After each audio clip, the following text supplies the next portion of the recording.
Paano nga ba pasukin ang mundo ng sales or ng pagbebenta? Pag nalaman mo to, panigurado, uulanin ka ng pera.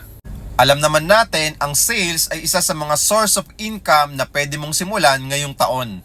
Na pwedeng makapagdagdag dun sa existing mong pinagkakitaan. At makatulong sa'yo financially.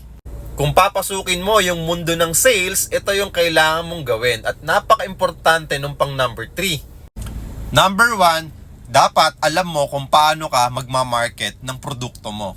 Kasi kung wala kang alam sa marketing, paano ka magkakaroon ng customers or clients or leads na kung saan pwede mo ma-convert into sale. Alam naman natin kapag may benta, may kita. Kapag walang benta, walang kita. Kaya dapat mong aralin yung pagmamarket ng produkto mo. Pangalawa na pinaka-importante bago mo pasukin ng sales, kailangan meron kang positive mindset. Alam po natin na napakahirap ang mundo ng sales. Pero kapag meron kang alam naman natin kapag meron tayong positibong pananaw, magiging unstoppable tayo sa sales.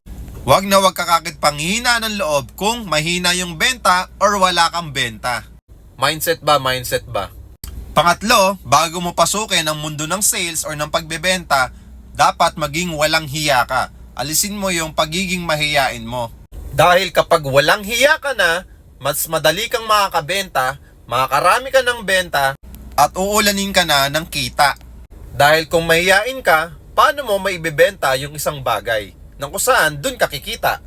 So kung gusto mo pa ng ganitong content, just follow me and message me at huwag kalimutan mag-heart.